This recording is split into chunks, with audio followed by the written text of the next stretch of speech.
On March 151,951. The table was meant to be private. Not hidden, not secret.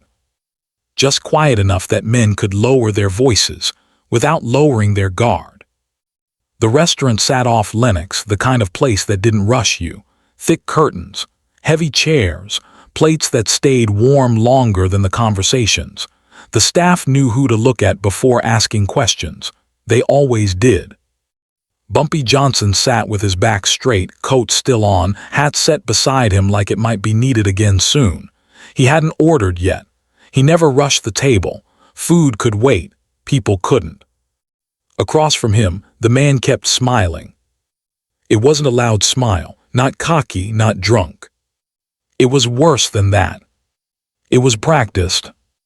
20 years away had taught him how to smile without showing fear, how to look relaxed while counting exits, how to talk like time had softened memory, like distance had cleaned old blood from the floor. He leaned back slightly, fingers resting around his glass. "Harlem looks different," he said, voice smooth, quieter. Nobody answered. Bumpy's eyes stayed on the table, not the man, not the glass, just the wood worn thin by years of elbows and deals. He listened the way judges do, without reacting, without correcting. The man chuckled to fill the silence. "I mean," he added, "guess things change when certain people ain't around no more." The words floated there, light, casual, meant to pass. They didn't. A chair shifted 2 seats down. Someone cleared their throat and stopped halfway through. The server hesitated near the doorway, sensing the air tighten but not knowing why. Bumpy lifted his gaze slowly. Not sharp, not sudden. Calm. His eyes settled on the man's smile, studying it like it was a foreign object left behind by mistake. "Finish your thought," Bumpy said. It wasn't a challenge. It was an invitation to step forward or fall. The man waved one hand, dismissive, almost friendly. "Nothing like that, just saying. Time moves on, folks move on, old things," he shrugged. "They stay old." Bumpy nodded once. A small movement, controlled. "Time don't move," he said quietly. "People do." No one reached for a drink after that. The man's smile faltered for half a second before returning, tighter now. He leaned forward, lowering his voice like they were sharing something. "Bumpy, come on, that was another life. I paid my dues, disappeared, ain't caused no problems since." Bumpy didn't answer. He adjusted his cuff, smoothed the edge of the napkin, let the silence stretch until it became uncomfortable enough to speak for him. "Problem is," Bumpy said at last, "you think leaving was permission." The man laughed, too fast, too loud. "Man, if you wanted something from me, you would have sent word years ago." Bumpy met his eyes fully now. "I did," he said, "you just didn't listen." The room felt smaller. Not tense in the way violence announces itself. Tense in the way gravity does, quiet, unavoidable. Bumpy reached for his glass but didn't drink. He held it there, steady, as if weighing something unseen. "This table," he said, voice even, "ain't for jokes." The man nodded quickly, still smiling, still pretending this was a misunderstanding. He lifted his glass in apology, in peace, in survival. "My mistake," he said, "no disrespect." Bumpy watched him for a long moment. Then he set his glass down. Not hard, not soft. "Final." "Disrespect," Bumpy said, "ain't always loud." No one moved. No one spoke. And in that stillness, the man finally understood something had already shifted, long before the table, long before the smile, long before tonight. Bumpy had been patient. And patience, once spent, does not announce what comes next. Outside, Harlem moved like it always did. Shoes scraped pavement, music leaked from open windows. A woman argued with a vendor over fruit she'd already chosen. Life didn't pause for men inside restaurants. It never had. That was Bumpy's design. Power that needs attention is weak. Power that lets the street breathe lasts. Inside, the table remained untouched. Plates sat waiting. Steam curled and vanished. Nobody complained. Nobody asked where the conversation was going. In Harlem, you learn not to rush moments that didn't belong to you. Bumpy leaned back slightly now, not retreating, claiming space. He looked around the table, not searching for loyalty, not demanding it, just acknowledging it. A nod here, a glance there. Men who had grown up under his rules, men who had eaten because of them. Harlem wasn't controlled by noise. It was controlled by memory. They remembered who kept police pressure light when it got heavy, who paid funeral costs without speeches, who corrected problems before they became headlines, who punished quietly so children could still play on the sidewalks. Bumpy didn't say those things. He never had to. The man across from him shifted in his chair. The smile was gone now, replaced by careful breathing. He had been gone too long to read the room properly, too long to feel the weight that sat behind Bumpy's stillness. "You still run everything?" he asked, trying for casual again, trying to sound impressed instead of threatened. Bumpy smiled faintly. "I don't run people," he said. "I protect balance." One of the men at the table nodded without thinking, caught himself, went still again.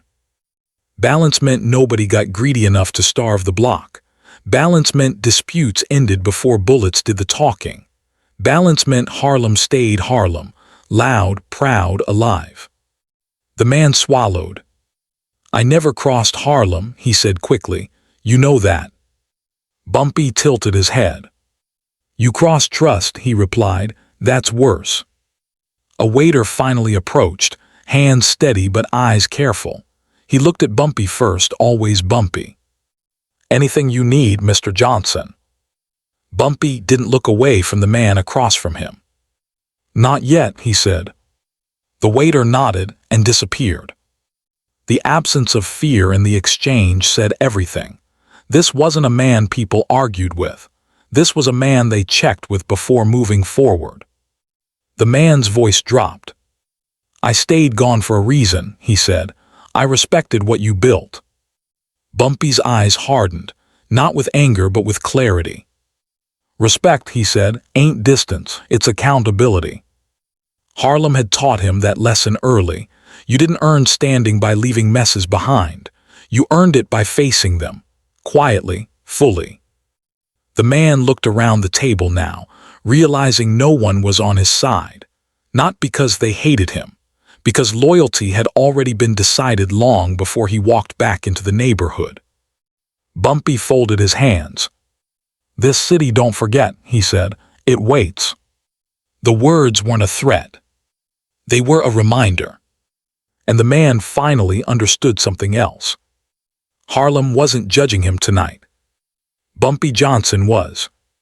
The man had practiced this moment in smaller rooms. Mirrors in cheap apartments. Tables in cities where nobody knew his name.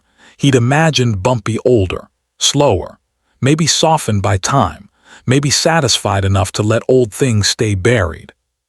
20 years was a long time to convince yourself you'd been forgiven. He cleared his throat. "I built a life," he said. "Stayed clean, stayed quiet, that's gotta count for something." Bumpy listened without nodding, without denying it either. He believed in effort, in change, but he believed more in consequence. "You built it on time that wasn't yours," Bumpy said. The words landed heavy. Borrowed air, borrowed years, borrowed comfort. Harlem had paid for his absence in ways he'd never seen. Arguments settled without him. Losses absorbed quietly. Order restored without spectacle. The man leaned forward now, desperation slipping through the cracks of composure. "I didn't betray you," he said. "I protected myself."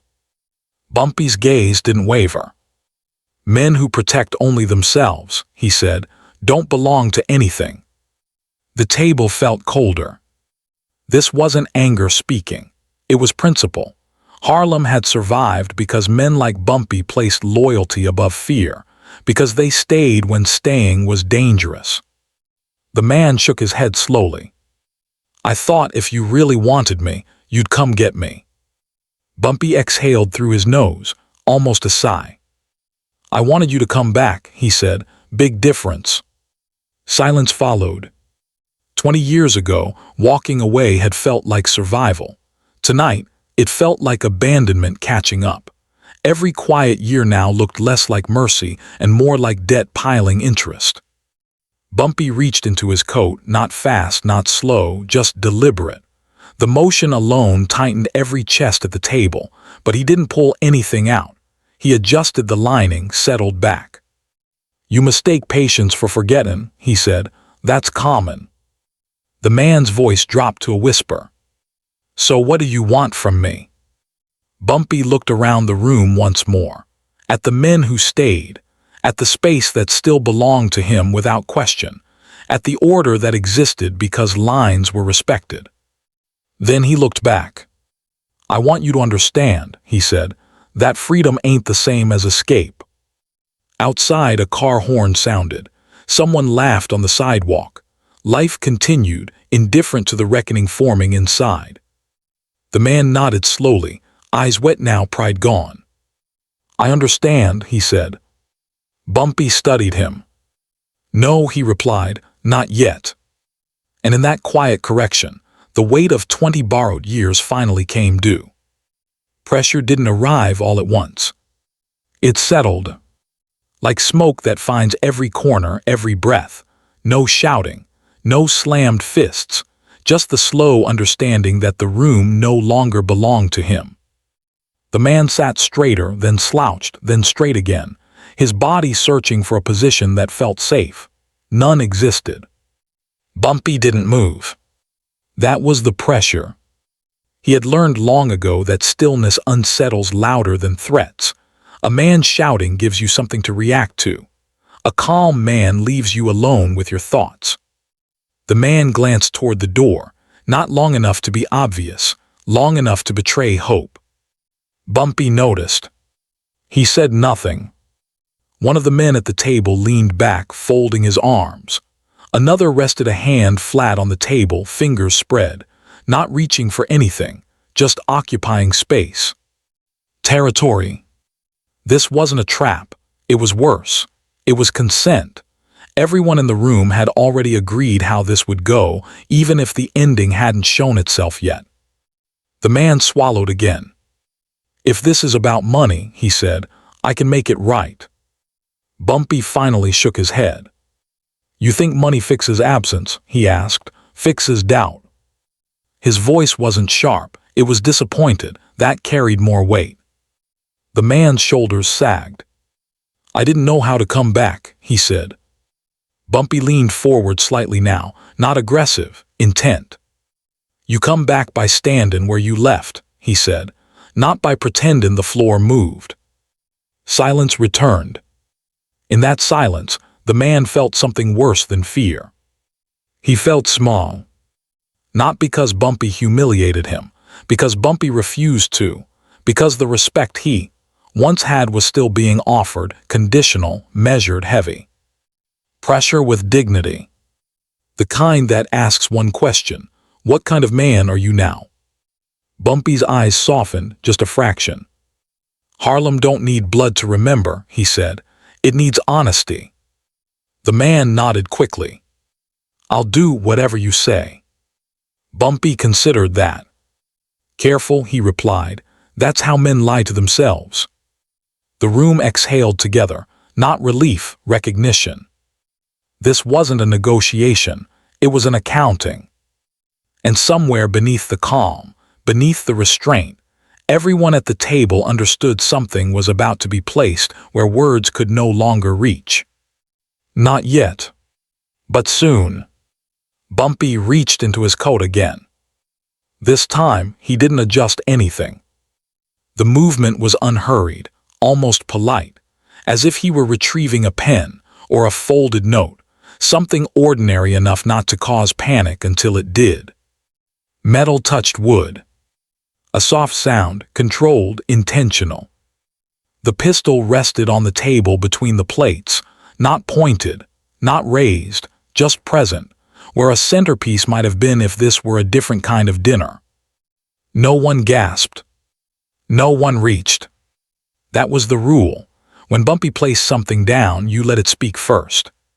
The man froze, eyes locked on the gun, then flicked up to Bumpy's face, searching for anger. He didn't find it. That frightened him more than rage ever could. "This ain't a threat," Bumpy said calmly.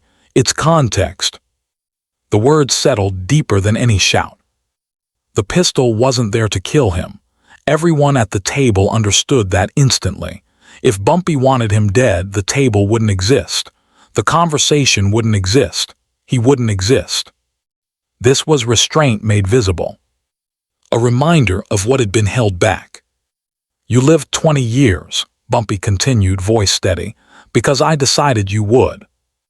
The man's breathing grew shallow, not panic, realization. "I never sent for you," Bumpy said.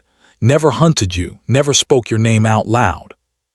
He tapped the table once, near the pistol. "That wasn't weakness."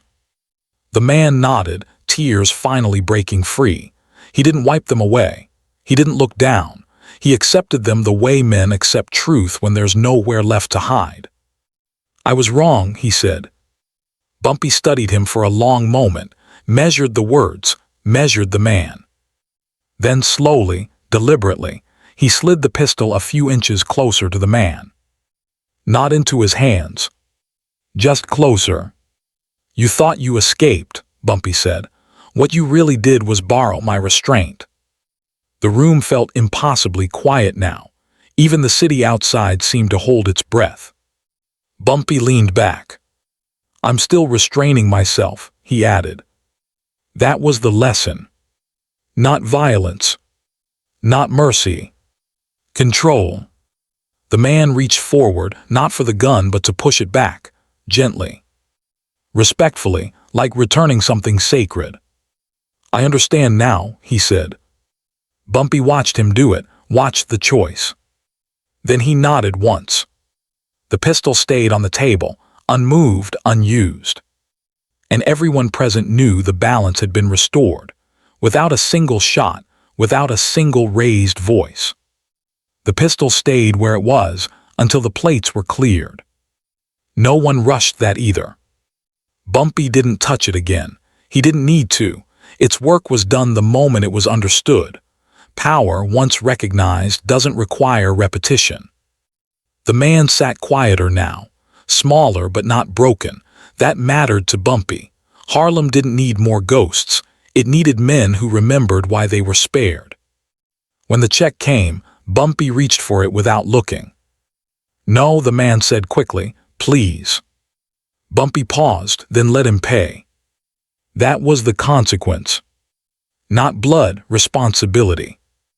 They stood one by one. Chairs slid back softly. Coats were pulled on. Outside, the city sound returned in full, voices, engines, laughter. Harlem welcoming them back like nothing extraordinary had happened. Because nothing had. That was the point. At the door, Bumpy stopped, turned to the man one last time. "You got your life because you left," he said. "You keep it because you came back right." The man nodded, eyes down. "Yes, sir." Bumpy stepped into the night. By morning, the story would move through Harlem the way all true stories did, quietly. No gunfire, no body, just understanding, just balance restored. And years later, when Bumpy Johnson's name was spoken, it wouldn't be about the pistol. It would be about the night. He proved something Harlem never forgot. Real power doesn't rush. Real respect doesn't shout. And real legacy is built by what a man chooses not to do.